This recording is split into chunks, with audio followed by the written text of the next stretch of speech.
Hi, folks. Pastor Mike Spalding here with my good friend and big brother. I'm Pastor Casper, and we're here together to encourage you to keep listening to Deception Detection Radio, because we're both on this network with our individual shows. Yes, and yes. we're going to be doing some things together as well. Nudge, nudge, say no more. Hey, folks, tune in Deception Detection Radio. Some of the best programming in Christian talk, news, encouragement, and Bible studies. God bless you. God bless. David and Lourdes Garrett wanted to transform a dilapidated townhouse into something nice. Most cities would appreciate such a development effort, but as it turns out, New Orleans bulldozed their dream right out of existence. Welcome to Wait Till You Hear This. I'm Steve Eastman.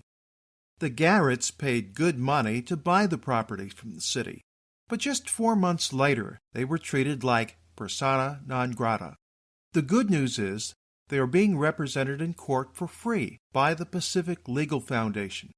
Attorney David Breemer of the foundation is on the phone with us today to discuss the case. David, thanks for talking with us. Thank you for having me. Maybe you could start off by giving us some background. How did the Garretts become interested in the property, and how much did they invest?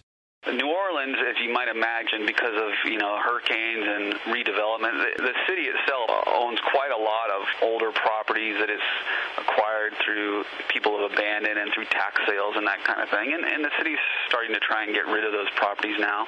So the Garretts are like a lot of Americans, and they were looking for some property that they could get at a good price and that they could fix up and turn over or sell to someone who wanted to redevelop. And they found a small parcel in New Orleans, kind of near freeway. It had an old townhome that had been neglected for the last 17 years, and in fact, it was owned by the city. The city had acquired it in the 90s after a tax sale because someone didn't pay their taxes, and it's just sat there and rotted away, and the Garretts thought they could fix it up and do something good and make some money, and so they bought it. How much did they invest to buy the property? In the range of $10,000, somewhere in there. Did they have a chance to make any improvements? No, they didn't have a chance to do anything. The sale, this was in 2015. It was right around this time of year, actually, before the holidays and all that, and they consummated the sale and recorded it. And before they had and the holidays came, and then in January came, and then the thing was torn down. They called the city and said, "What are you doing? You just sold us this property with a clean title." And 4 days later, they got a bill for the demolition. So they didn't get any notification, but I understand the city tried to notify some previous property owners from the 1990s? Keep in mind the timeline here. In 1998, the city acquired this property from a delinquent taxpayer, from the owner. So the city owned it since 98. Then for the next 17 years, it sat there and they ignored it. But during the last part of those 17 years, in 2012, 2015, the city sent notices of code violations for the property to the prior owner. This was discovered later on. So the city is sending these notices saying there's some code violations on this property to someone who doesn't own the property, and we might take action against the property. But no one tells the Garretts this when they buy the property from the city itself, and then there you have it, so that the city tears it down, and then the Garretts complain and say, "Hey, we never had notice of this. You guys sold us this property, clean title. There's no defects. We recorded it. You can't just tear down our building." And then they sent them the bill for $11,000. Wow. Well, it sounds like the city's actions were at the least incompetent and at the most unethical. Either way, it was probably also illegal and unconstitutional. What's your take on this as a lawyer? You hit the nail on the head there at the end. In the end, it ultimately, it doesn't really matter whether a city is incompetent or foolish or just making bad decisions or going after you. It doesn't matter. When you own private property, the government must make reasonable efforts to give you notice before it takes your property. And then after that, when property is taken or destroyed, it has to pay compensation. So on the front end, it's got to give you notice. On the back end, it needs to compensate when it destroys private property. Where were the Garretts in the court process before Pacific Legal became involved?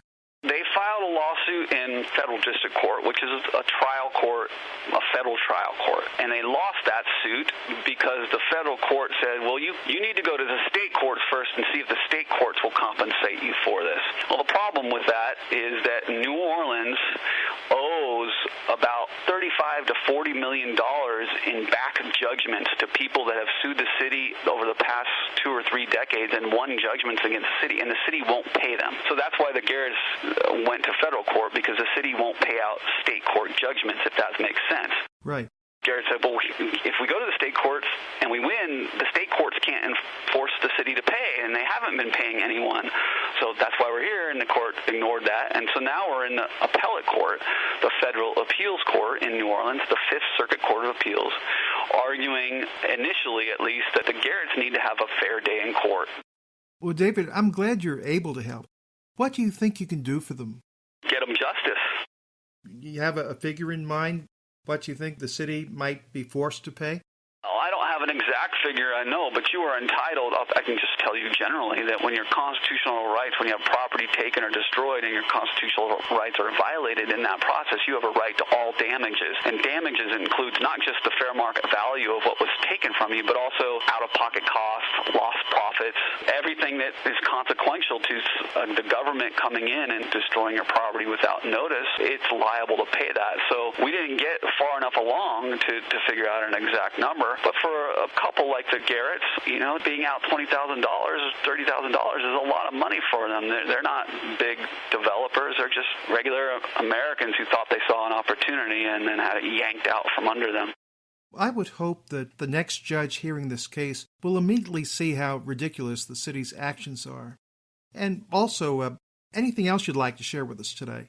Thank you for the opportunity to be on with you. I would say that, unfortunately, these type of problems with the government are not that uncommon in America today. As you know, we have a highly regulated society with lots of bureaucracy, and these problems occur a lot. But at Pacific Legal Foundation, and you can go to our website and look at www.pacificlegal.org, we have a number of these cases that seem, how could this possibly happen? But they do. One of the reasons, unfortunately, is property rights are sort of considered a disfavored sort of individual right, not as important maybe, say, as free speech. Some people think, well, of course, that's not true, because if the government can take your property from you when it wants, you're certainly not going to speak up. So property rights are very important, but they're not highly protected at this time, when we're working to change that at Pacific Legal Foundation and the Garretts and other cases.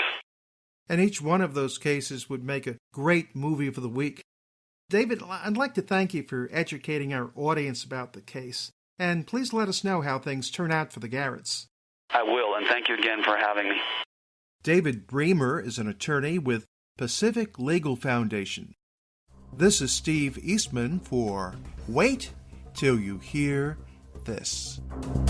Discover more stories like this one on our website, waittillyouhearthis.com.